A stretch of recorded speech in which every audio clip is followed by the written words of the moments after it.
사실 말씀의 순서로 보면 오늘 지난주에서 마태복음 6장 16절에서 18절까지의 금식에 관한 말씀을 선포해야 되는데 설교 준비하면서 하나님께서 19절에서 22절까지 말씀을 설교하시기를 원하는 마음을 주셔가지고 금식에 관한 설교는 나중에 마태복음을 저희가 다시 설교할 때 하도록 하겠습니다.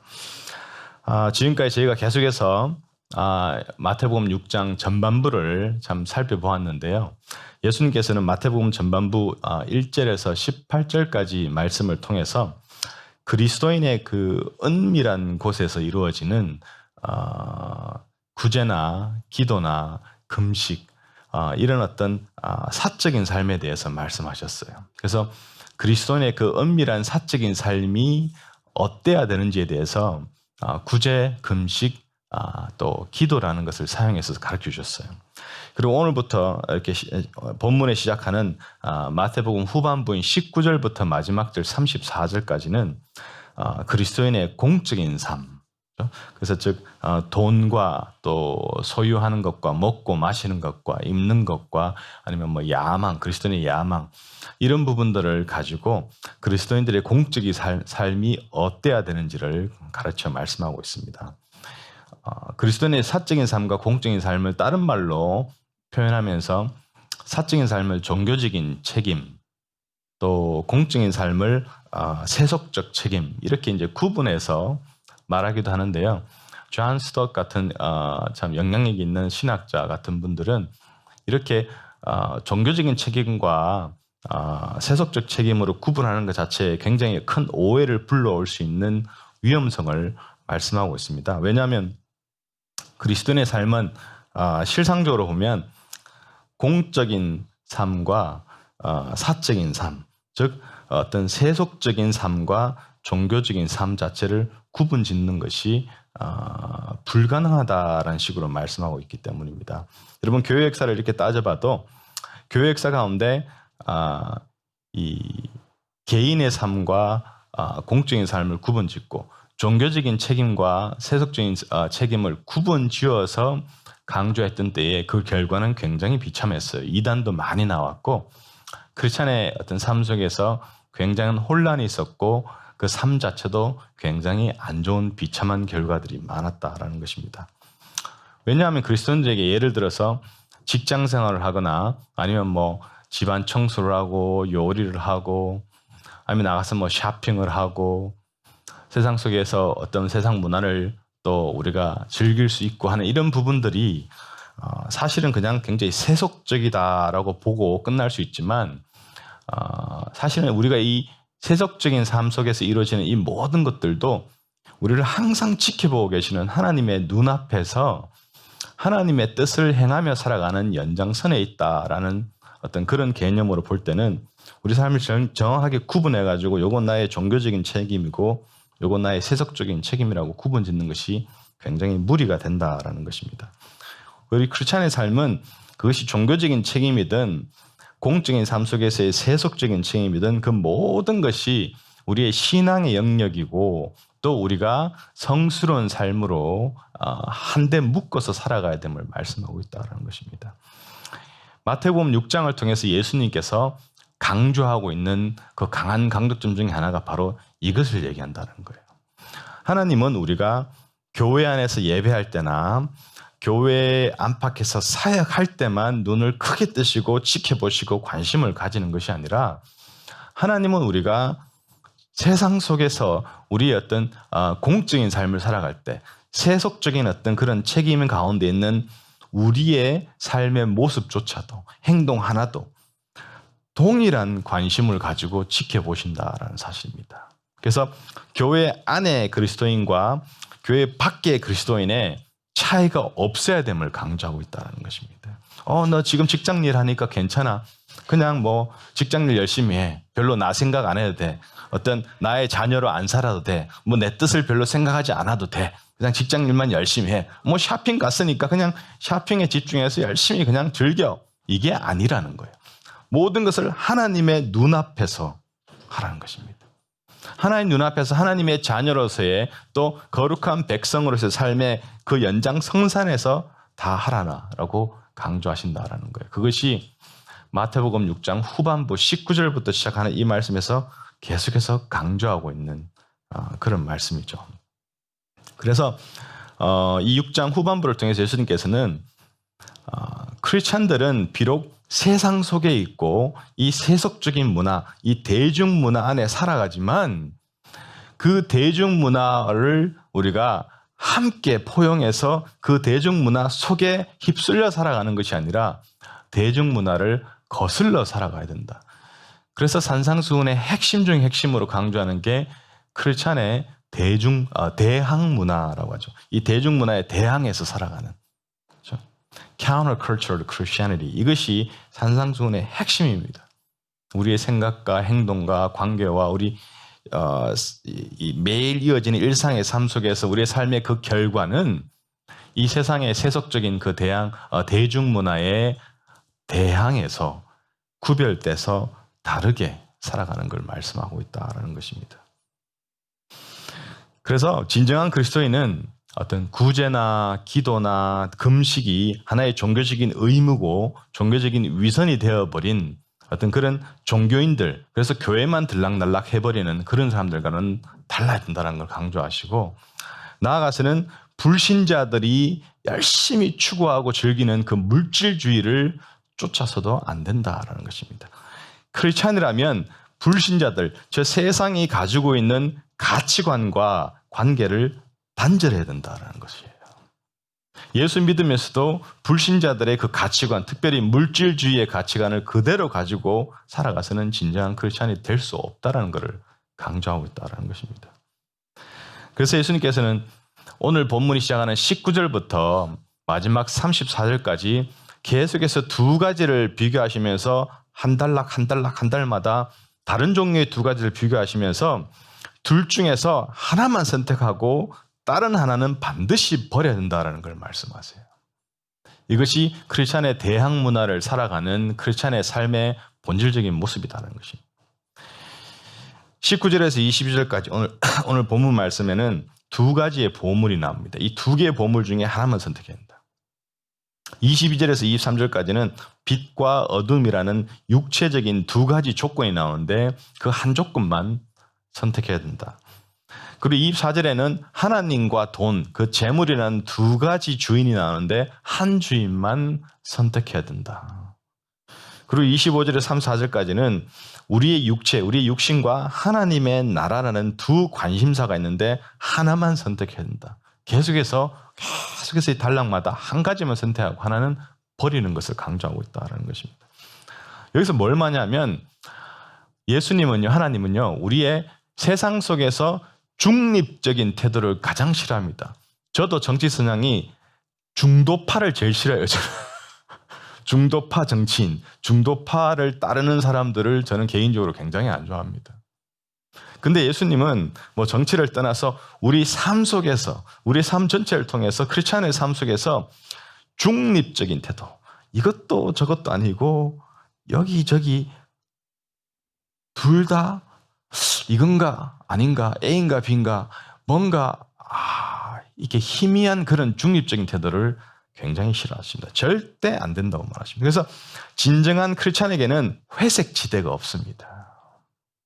진정한 크리스찬의 삶에는 미지근함이라는 게 없다라는 거예요.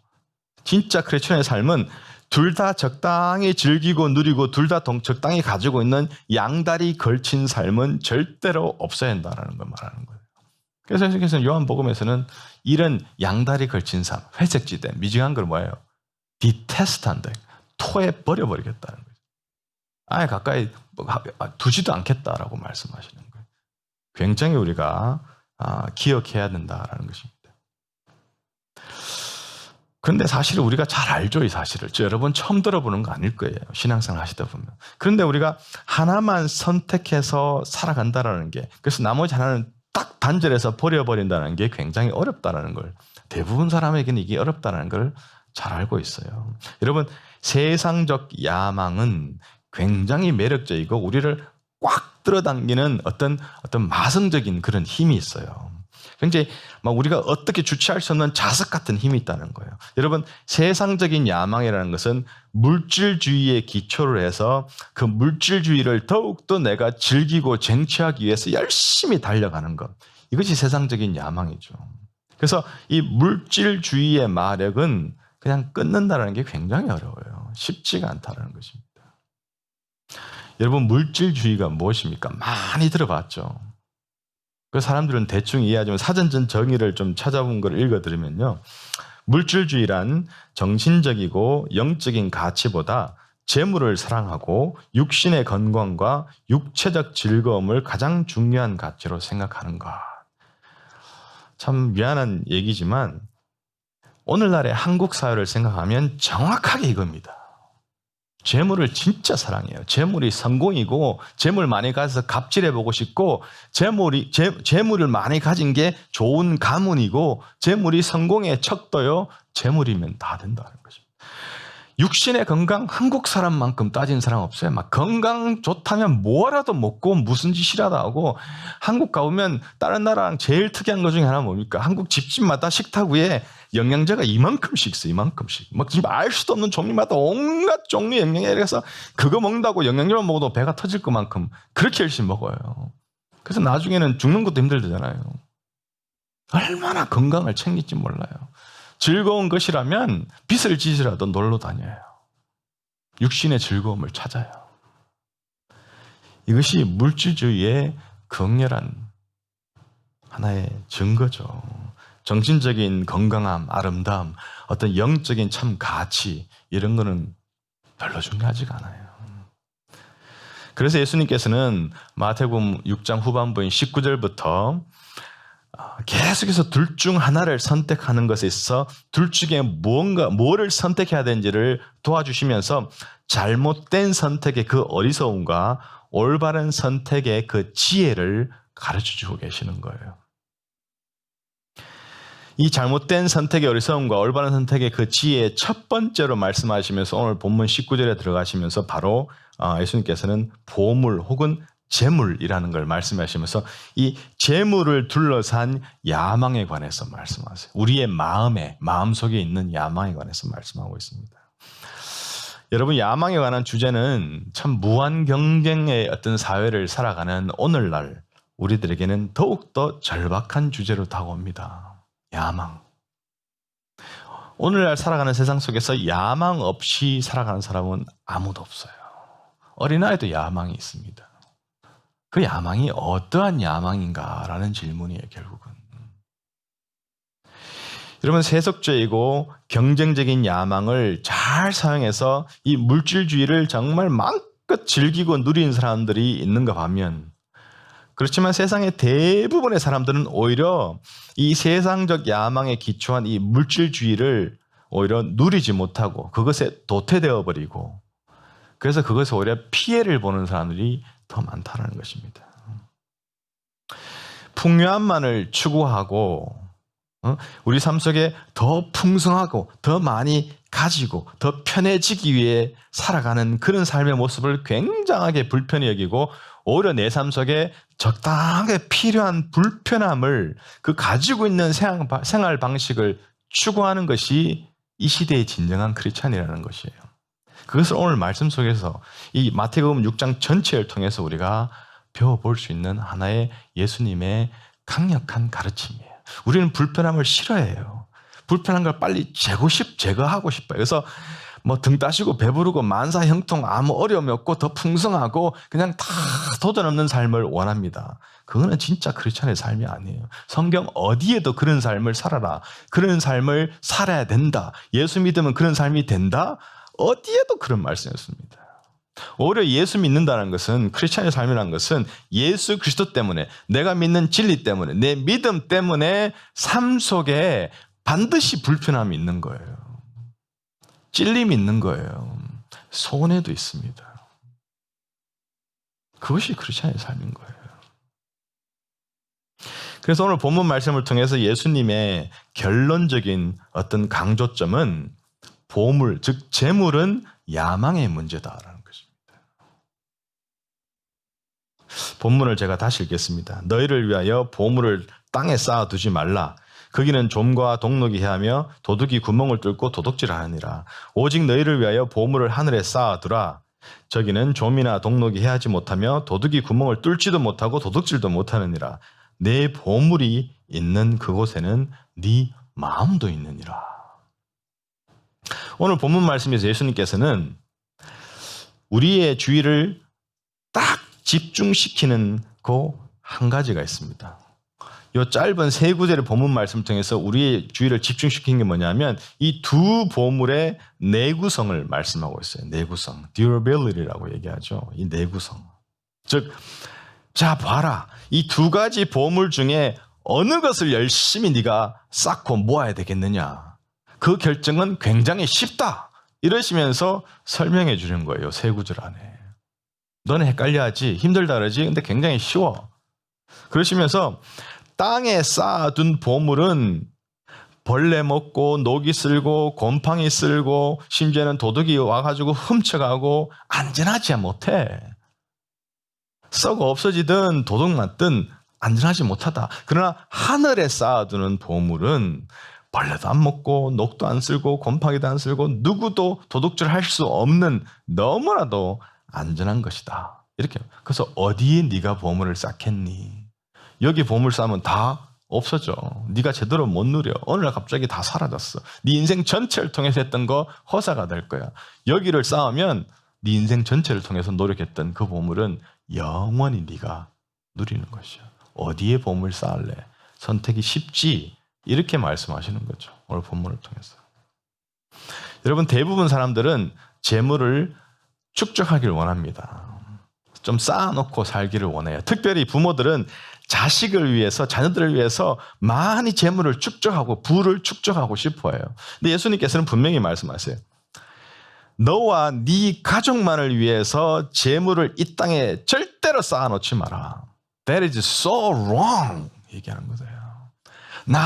내 가족. 이렇게 하면서 열심히 더 재물을 쌓아서 더 잘 먹고 살자는 거는 하나님이 차마 눈 뜨고 못 볼 진짜 잘못된 삶이라고 말씀하시는 거예요.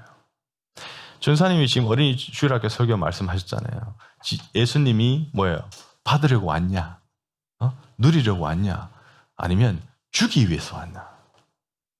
자기를 위해 왔냐? 다른 사람 우리를 위해 왔냐? 이건 주일학교 퀘스천이고 주일학교들도 다 알잖아요. 근데 어른들은 이거 알면서도 그렇게 못해요. 잘.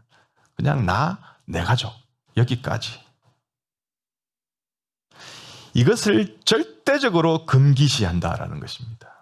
그래서 19절부터 나오는 두 가지 그 비교에 있어서 잘못 선택하면 그 잘못 선택한 어리석음 결국은 나와 내 가족을 위해 살다가 허무하게 인생 끝난다는 것을 심각하게 경고하고 있다는 것입니다. 말씀드렸죠. 산상수훈에 나오는 모든 예수님의 단락단락의 설교 끝은 뭐라고? 천국과 지옥입니다. 그 말은 뭐예요? 이 두 가지를 계속 비교하시면서 잘못된 어리석은 선택만 계속하고 살면 지옥이다라는 거예요. 끝은. 무서운 말씀이죠. 가볍게 받아들일 수가 없는 말씀이에요. 그럼 예수님은 무엇을 금지하셨나라는 겁니다. 어떻게 보면 좀 막막해요. 그래서 무엇을 금지했나라는 질문을 약간 돌려서 그러면 예수님이 금지하지 않은 건 뭔가? 그거를 좀 우리가 살펴보면 금지하신 것을 이해하는 게 훨씬 쉬워집니다. 예수님이 금지하지 않은 것 첫 번째는 소유 자체에 대한 금지가 없어요. 교회 역사상 여러 파들이나 그룹이나 또 어떤 신앙 단체들이 많이 실수한 것 중에 하나가 크리스찬은 그 어떠한 것도 소유하면 안 돼. 소유 자체가 죄다. 이런 그룹들도 참 많았죠. 근데 성경 말씀 어디에도 사유재산을 금지하는 말씀은 없어요. 여러분 찾아보세요. 절대 안 나옵니다. 즉 땅이 조금 있거나 내가 집을 소유하거나 아니면 뭐 좋은 자동차를 소유하거나 좀 재산을 소유한 거에 대해서 그 자체를 금지시키시지는 않는다라는 것입니다. 둘째는 만일의 경우에 대비한 저축, 그 저금도 금지하지 않으십니다. 미래를 위해서 지혜롭게 돈 관리하고 규모 있게 돈을 사용하면서 미래에 일어날 일들만을 위해서 아무리 규모가 적어도 계속해서 꾸준히 저축하는 삶을 사실은 오히려 권장하죠. 여러분 잠언 6장 6절인가요? 그쯤에 보면은 개미가 겨울을 열심히 준비하면서 양식을 막 쌓는 그걸 가지고 엄청나게 칭찬하죠. 사실은. 나가서 디모데전서 5장 8절의 말씀 보면 자기 가족, 자기의 의무를 하지 않고 자기 가족을 돌아보지 않는 그 성도는 오히려 불신자보다 더욱 악한 자라고 말씀하세요. 그래서 우리가 어떤 미래의 만일의 경우에 대비해서 저축도 하면서 돈과 시간을 잘 사용하는 것 굉장히 중요하다는 것입니다. 또한 금지하지 않으신 것은 하나님께서 주신 것들을 우리가 금기시하고 불편해하고 죄악시하면서 잘 누리지 못하는 것 안 된다. 하나님께 주신 것들은 잘 누려라라는 것이에요. 하나님께서 내가 살아가면서 풍성히 베푸실 때가 있어요. 내가 열심히 한 거에 대한 대가가 굉장히 크게 돌아올 때도 있습니다. 내가 어떤 직장을 잡아서 열심히 일하면서 승진도 하면서 굉장히 큰 돈을, 샐러리를 받을 수도 있어요. 사업을 했는데 굉장히 잘 될 수도 있어요. 내 삶의 풍성함이 여기저기 넘칠 수도 있어요. 그때 그거를 죄악시하거나 문제시하지 말고 즐기라는 거예요. 그것 또한 하나님 주신 선물로 알고 감사함으로 받고 또 나누며 살아가는 거예요. 그래서 재산을 가지는 것도 미래를 대비하는 것도 하나님의 선물을 누리는 것도 땅의 보물을 쌓는 일이 아니다. 그거를 금지하신 것은 아니다라는 것을 우리가 분명히 기억할 필요가 있어요. 그렇다면 예수님이 금지하신 것, 땅의 보물을 쌓는 것은 무엇인가? 이 세 가지를 제외한 나머지를 보게 되면 더 이해가 쉽죠.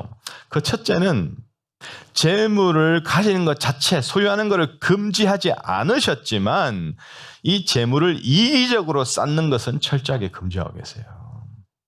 그래서 19절에 너희를 위하여 보물을 땅에 두지 마라. 너희를 위하여. 그러니까 나와 내 가족을 위해서 쌓지 마라는 거예요. 그것만 위해서. 나아가서는 낭비스럽고 사치스러운 삶을 철저하게 금지하십니다. 나한테 이미 필요한 거 있는데 불필요하게 하나 더, 두 개 더 이러지 말라는 거예요. 막 너무 많은 옷을 사고 너무 많은 불필요한 물건을 사고 집에 막 쌓여 있고 막 그런데도 계속해서 더 이것저것 불필요한 것까지 다 쌓아놓고 사는 거 안 된다라는 것이에요. 음식도 막 쌓아놓고 사가지고 그냥 막 그중에 막 썩어서 버리기도 하고 지하실에 온갖 종류의 음식을 쌓아놓고 그냥 그거 제대로 먹지도 못하는 것 이런 거 하지 말라. 필요한 만큼 그것이 먹고 마시는 것이든 입는 옷이든 내가 필요한 물건이든 필요한 만큼만 가지라는 것이에요. 금지하신 세 번째는 이 세상에는 여러 가지 혜택을 받지 못한 정말 불쌍하고 굶주리고 배고프고 헐벗고 힘들고 아프고 그래서 거기에 필요한 것들을 공급받지 못하는 너무 많은 사람들이 있습니다. 그 사람들의 필요를 전혀 느끼지 못하는 거예요. 내 일상의 삶 속에. 그들을 생각하지도 않는 거예요. 구제? 관심이 없어요. 구제하면 그냥 힘든 거야. 토요일 날 우리가 나가서 히스패닉 형제들 섬기지만 인간적으로 세상적으로는 별거 아닌 거 보입니다. 그러나 우리가 그들을 케어하는 거예요.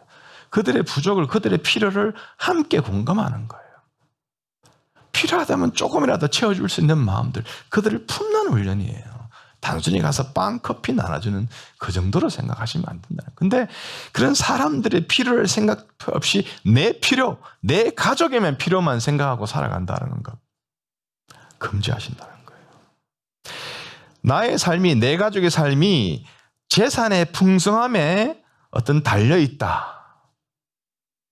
이거 엄청나게 금지하시죠. 이게 누가복음 12장 15절 보면 예수님께서 굉장한 심각한 경고성으로 금지하십니다.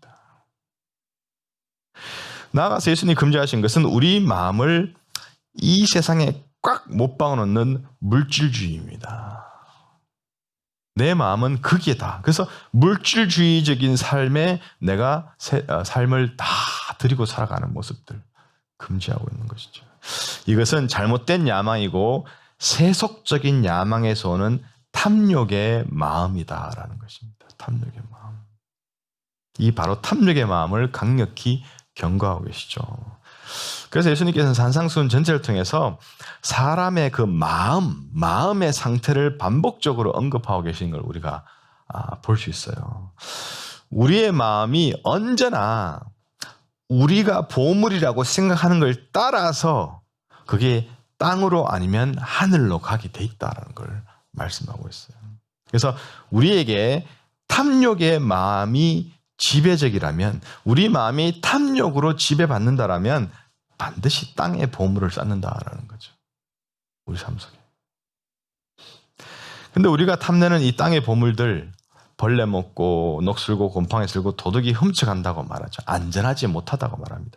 아니 이것을 오늘날로 말하면 어떻게 하냐는 거예요. 오늘날은 뭐 다 이런 문제가 없어요. 사실은 이건 옛날 얘기지. 그럼 오늘날은 뭐냐는 거예요. 오늘날은 다 뱅크 어카운트 있는데, 웬만하면 안전한 세이프에 있는데, 오늘날로 말하면 인플레이션이 갑자기 생겨버렸어요. 그래서 내 삶에, 내 경제생활에 영향을 받아요. 아니면 어떤 평가절하가 생겼어요. 그 집값이 막 떨어지고, 내가 가지고 있는 땅값이, 건물값이 떨어지고, 내가 가지고 있는 주얼리 값이 떨어지고, 그렇죠? 내가 가지고 어떤 가치 있는 소중한 물건들의 값이 다 평가절하. 경기 침체가 생겨버렸어요. 사업이 망해요. 직장을 잃어버려요.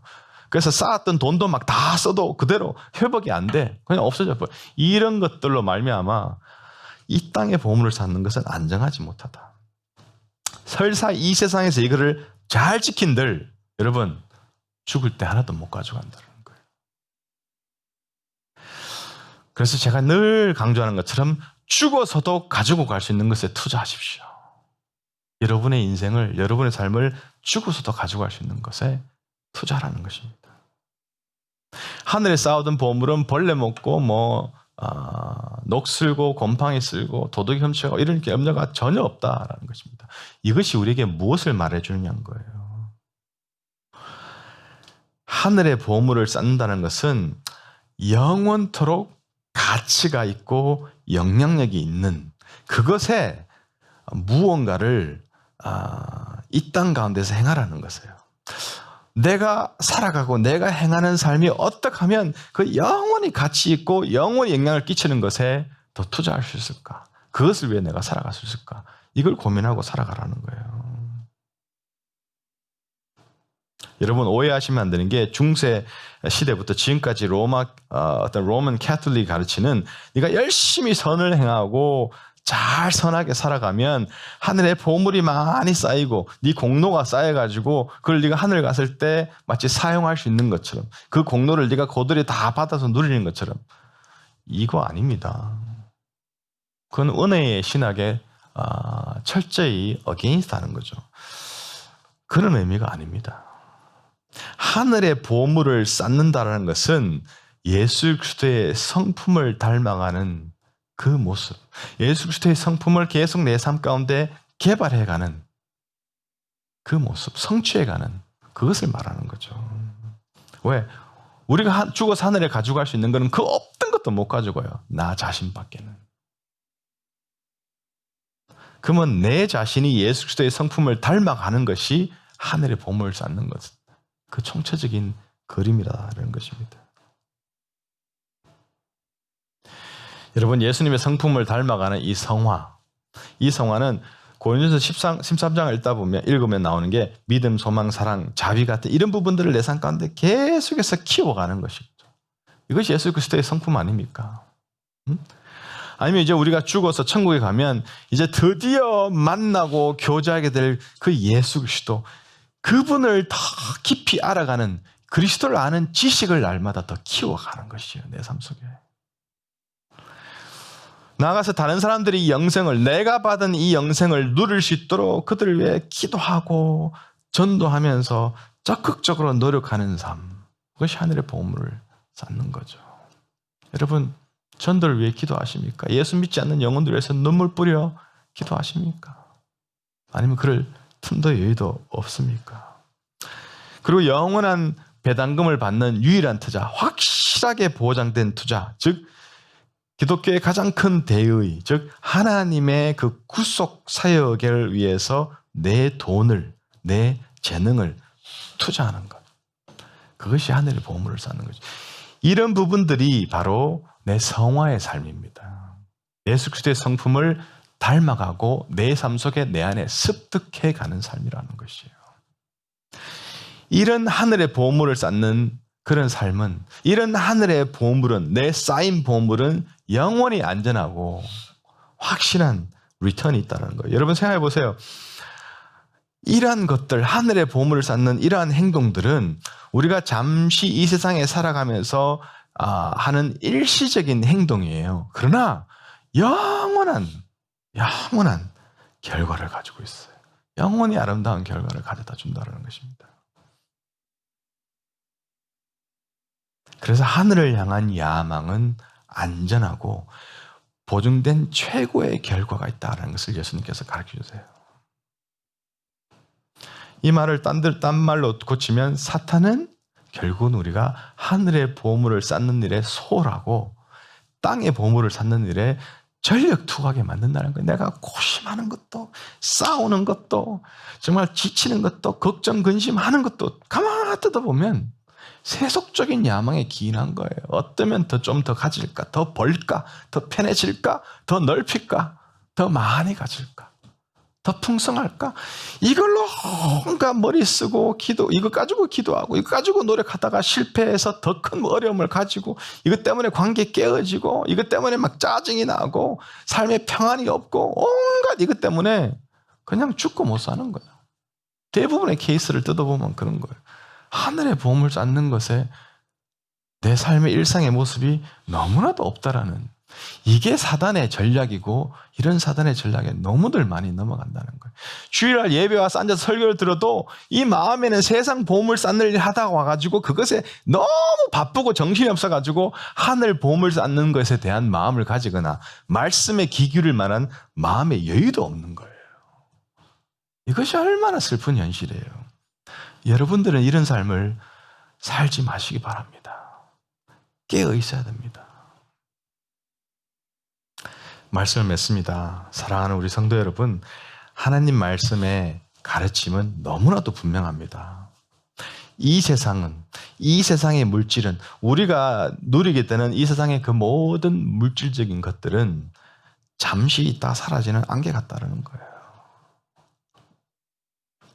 그럼에도 불구하고 이걸 너무나도 모든 삼적 동자도 다 알만한 이 사실을 너무 잘 아는데도 왜 사람들은 저 영원한 천국을 바라보며 하늘의 보물 쌓는 일을 하지 못하고 이 땅의 재물을 위해서, 재물을 더 즐기고 재물을 더 모으기 위해서 그렇게 골몰하고 바등바등하고 살아가냐는 거예요. 그 이유를 오늘 본문 말씀 바로 이어서 나오는 22절, 23절에서 분명히 말씀해 주십니다. 눈은 몸의 등불이니 그러므로 내 눈이 상하면 온몸이 밝을 것이요 눈이 나쁘면 온몸이 어두울 것이니 그러므로 내게 있는 빛이 어두우면 그 어둠이 얼마나 더하겠느냐. 예수님이 이렇게 말씀 보면 싸우정 같은 그런 모습들이 참 많아요. 이걸 얘기하시다 갑자기 이 말씀을 하시고, 이걸 물어봤는데 갑자기 이상한 대답을 하시는 거 참 많죠. 그런 부분을 보실 때 이게 진짜 중요하구나라고 pay attention 하셔야 돼요. 오늘 말씀도 보면 재물에 대해서 계속 말씀하시다 갑자기 인간의 눈이 몸의 등불이다. 이게 너무 이렇게 앞뒤 안 맞는 말씀을 하시는 것 같아요. 읽다 보면은. 그렇죠? 그런데 이 어떤 앞뒤 안 맞는 알쏭달쏭한 말씀 같지만 이거를 통해서, 즉 재물을 말씀하시다가 눈은 우리 마음의 등불이다, 몸의 등불이다고 말씀하시면서 재물에 대한, 즉 재물을 바른 선택, 바른 곳에 땅이 아닌 하늘의 재물을 쌓는 것에 대해서 할 수 있는 그 이유를 설명하시면서 우리 눈을 얘기하고 계세요. 우리의 눈이 저 하늘의 것들을 볼 수 있어야 저 하늘의 보물을 쌓는다라는 거죠. 여러분, 크리스찬들 가운데 세상 것들 다 덫이 없어. 그래, 돈도 그렇고 뭐도 그렇고 우리 몸뚱이도 다 잠시 있다 없어지는 거 다 덧없지. 그래서 우리의 소망은 하늘에만 있는 거야. 하나님께만 있는 거야. 저 천국에 있는 거야. 이거 모르는 사람이 누가 있어요? 크리스찬 치고. 얼마나 많이 들었어요. 여러분 얼마나 많은 설교를 통해서, 책들을 통해서 이 말씀을 듣고 읽었습니까? 그런데도 여전히 세상 끝에 왜 집착 안 하는 거예요? 그런데도 여전히 내 삶의 주 7일의 major portion of my life, my time, my energy, my effort, my struggle, 이것이 굉장히 세속적인 야망에 집중하고 집착하는 이유가 뭐냐는 거예요. 간단하죠. 우리 눈이 하늘의 것을 보지 못한다는 거예요. 하늘의 것이 안 보이니까 사람은 보이는 것에 따라 그것이 계속 보면서 나의 가치관이 되고 계속 보이는 것이 나에게 가장 중요한 것이 되고 계속 보이는 것에 내 시간을, 에너지를 쓰게 돼 있어요. 근데 하늘의 것이 안 보이는데 내 눈이 어두워져 가지고 하늘의 것이 안 보이는데 어떻게 하늘의 것에 신경을 쓰겠냐는 것입니다. 그래서 여러분, 이것이 우리가 날마다 부르짖는 기도 제목이 돼야 되는 거예요. 매일마다 하나님, 오늘도 제 영의 눈이 열려서 이 세상의 것이 아니라 하나님 나라를 볼 수 있게 해주십시오. 오늘 하루 제 삶 속에 이 세속적인 야망에 추록을 하고 시간을 다 들인 것이 아니라 하나님 나라, 하나님의 것, 하나님이 하시는 것을 내 눈으로 오늘 보게 하시고 그것에 내 에너지를, 내 눈물을, 내 돈을, 내 시간을 집어넣게 도와주십시오. 제발 제 믿음의 눈이 활짝 열려가지고 이 세상의 관점이 아니라 하나님의 관점으로 이 세상을 바라보고 제 삶을 살아가도록 도와주십시오. 이것이 우리 매일의 기도가 되어야 되는 거예요. 여러분, 기도라는 건 내가 계속 부르짖으면서 하나님께 부르짖으면서 그 기도의 내용들을 내가 간과하게 되고 그것이 심각성을 가지게 되고 그것이 나의 가치관이 되고 이거는 그냥 단순히 내 브레인워시하는 수준이 아닙니다. 하나님께 아뢰면서 하나님께, 성령 하나님께서 이런 기도를 통해서 진짜 중요한 것이, 내가 정말 투자해야 되는 것이 무엇인지를 각인시켜 준다라는 것입니다. 여러분, 날마다 우리 깨어있지 않으면 우리의 눈은 나 자신도 모르게 이 세상의 것을 바라보게 돼요. 세상의 세속적 야망이 내 마음을 지배해버리기 때문에 자꾸 하나님을 바라보지 못해요. 하나님 보지 못하고 사람들을 의식합니다. 사람들에게 잘나 보이고 싶고, 사람들에게 인정받고 싶고, 사람들에게 성공했다고 칭찬받고 싶고, 사람들을 위해 군림하고 싶고, 사람들을 컨트롤하고 싶고, 사람들이 온갖 내 안테나에 다 들어와 있어요. 하나님께 관심이 가지를 않아요. 내 마음에 가지를 못해요. 세속적인 야망의 지배를 받으니까. 땅에 보물을 쌓는데 다 시간을 들이는 거죠. 그렇기 때문에 여러분, 날마다 기도하며 깨어 있어야 됩니다. 여러분, 애초에 하나님께서 사람을 지으실 때 이 사람의 마음은, 인간의 마음은 하나님을 위해서 지었었습니다. 그래서 우리가 하나님에게 매여서 하나님만 온전히 바라보지 못하면 우리의 삶 속에서 길을 잃어버립니다. 길을 잃어버려요. 내 안이 오만 가지 생각으로 다 갈라져 있고 문어발처럼, 그래서 온갖 죄된 생각, 어떤 죄된 욕망으로 내 삶이 온갖 휘둘리고 엉망이 되고 방향이 없어요. 삶이 그냥 바둥바둥 하는 것밖에 없어요. 우리 마음이 하나님께 딱 조준되어 가지고 하나님부터 온전한 마음을 얻으면 우리는 정말 중요한 것, 내가 무엇을 위해 내 마음을, 전심을 쏟아야 되는지를 확실하게 깨닫게 되고 그것을 위해서 어떠한 것도 버려버리고 바른 선택을 할 수 있다는 것이에요. 여러분의 야망은 어떠한 야망입니까? 이 세상 것들에, 물질 만능주의에 집중된 나를 위한 야망입니까? 아니면 천국과 하나님께 집중된 야망입니까? 여러분, 삶을 뜯어보십시오. 본문 21절에 내 보물이 있는 곳에 내 마음도 있느니라 라고 말씀하지 않습니까? 이 말씀은 네가 보물로 여기는 것이 네 마음을 지배한다라는 것입니다. 보물로 여기는 것이. 근데 그중에 인간에 있어서 이 사람의 마음이 가장 연약한, 즉 사람에게 가장 강력한 유혹으로 다가오는 것이 바로 이 물질이죠. 물질. 돈이라는 것이에요. 돈으로 많은 물질을 살 수 있습니다. 그래서 하나님께 온전히 집중되지 않으면, 내 마음이 하나님께 지배받지 않으면 물질을 신으로 섬기고 살아간다는 것을 말씀하고 있는 거죠. 중간 회색 지대는 없어요. 그래서 하나님께 마음이 온전히 집중된 마음을 가지고 살아가면 물질이 목적이 아니라, 즉 돈이 목적이 아니라 하나님이 내한테 주신 그 목적을 위한 수단으로 사용한다고 이 4절에서 말씀하시는 거죠. 여러분, 구원받아서 예수님의 제자가 되고 예수님의 제자로 성장하고 예수님의 제자로 온전히 살아가는 그 말이 무슨 말일까요? 제자들 교회 왜 이름을 붙였을까요? 제자로 산다는 것은, 예수 그리스도의 온전히 제자로 살아간다는 것은 하나님께 내 마음의 소유권을 온전히 내어드린 그 삶을 말하는 거예요. 내 마음의 주인은 내가 아니라고 철저히 인정하고 그걸 훈련하며 살아가는 사람들이 제자들이에요. 하나님께서 내 마음 전체를 온전히 다스리고, 그래서 나를 위해서, 나를 통한 하나님의 뜻을 이루기 위해서 나를 온전히 내어드리는 것. 내 마음 주님 것입니다. 내 마음 그 어느 부분도 내가 지배하지 않습니다. 이렇게 살아가는 자들이 진짜 제자들입니다. 이것이 바른 야망의 삶을 살아가는 사람들이라는 것입니다. 여러분, 여러분들이 걱정하는, 아직도 닥쳐보지 못한, 가지지 못한 그 내일이라는 것을, 내일을 염려하지 말고 매일매일 내게 하루를 주셨을 때에 오늘 하루를 감사히 받아서 천국의 보물을 쌓기 위해서 신실하게 내 오늘 하루를 살아가는 것.